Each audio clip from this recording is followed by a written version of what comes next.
Travelled far and wide, so a bit of crowd work. Can I get a cheer if you've travelled from Australia? Clap two people. Germany. New Zealand. Spain. Stockport. British. Finland. Wales. Sheffield.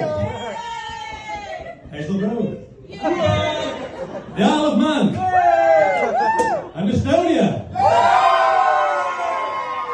Alright, yes, I've been living in Estonia now for 5 years. 24 days, 4 hours and 9 minutes. I'm counting. So you also know I'm an avid learner, I'm not a lazy bastard. I speak fluent Estonian, or as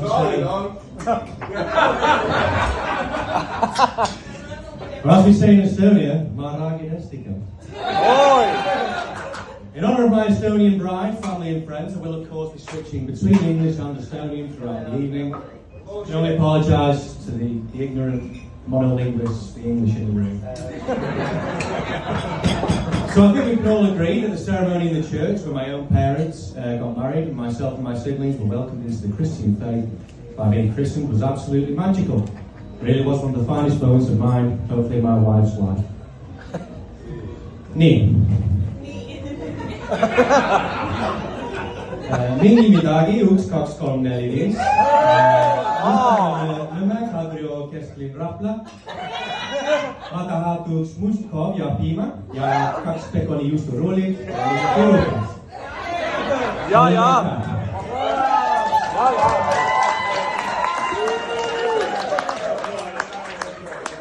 Kajakares laulu pidu jaiba. Valvotaan, mingi paljone, koik mingi tervis, no stresso, nunnu, mingi. Ma ei räägi prantsuse keelt, midagi pole probleemi.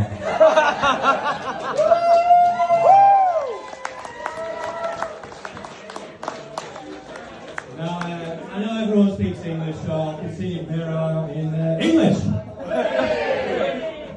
So my plan here is to tell the tale of myself and the new Mrs. Sherlock. And it really is the classic boy meets girl. Boy leaves girl due to injury. Girl meets boy after begging her to come to Thailand. Girl leaves boy. Boy begs girl to meet in Cambodia. Boy abandons girl. Boy and girl meet up again and become inseparable. Alright? So we first met in Australia, where for those who don't know, at the time to extend your visa, you need to complete shit work in a shit town for shit money in a shit hostel, where you just might find the love of your life. Marilyn first came to my attention as her and a few friends chose the table outside my room to have their dinner every night. Slow down. When I got home from work, I would greet them, make small talk, asking how their day was, general charming. 2 out of the 3 of the girls were very receptive, but there was one. She was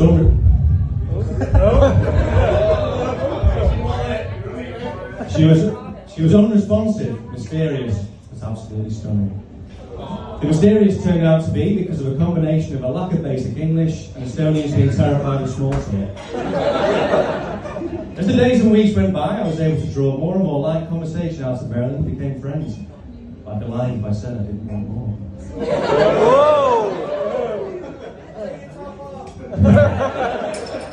One day, while the hostel was out horse racing, I decided to trip over a bench, land on a glass bottle, which resulted in a chipped tooth, stitches, a cut in my abdomen, and then a bout of cellulitis.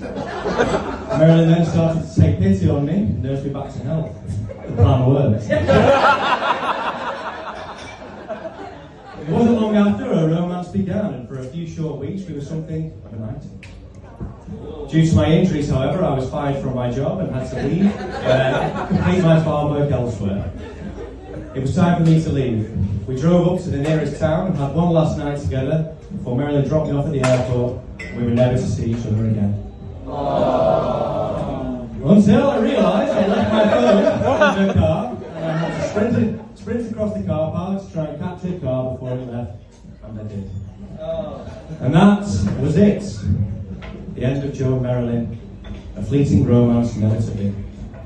Until I was working down in the south of Australia, Marilyn had returned to her mystical and faraway land of Estonia. Whoa! Boom. But we stayed in touch and discovered that Marilyn's plans to return to Australia coincided with my plans to return to England. So I invited her to meet in the middle for a first official date a week in Thailand. I was there a day early and was sat nervously waiting for the girl from the farm to arrive. 3 or 4 beers to calm my nerves, the tuk-tuk pulled up. She popped out. Before even saying hi, she declared, "My ass is sweating."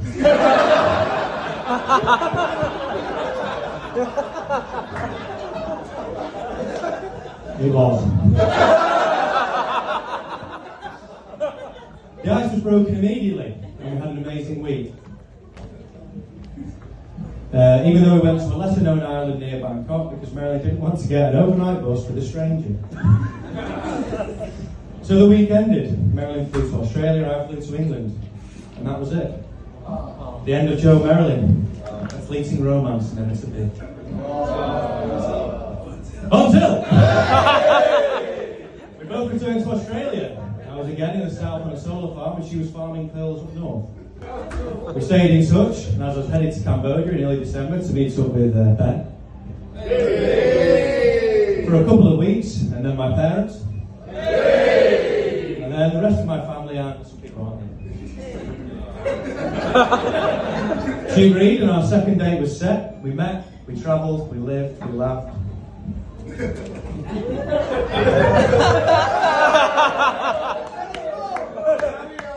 We loved. We had such a good time, I suggested she extend her stay with me to meet my friend. She did. We had such a good time, I suggested she stay a little longer, meet my parents. She did.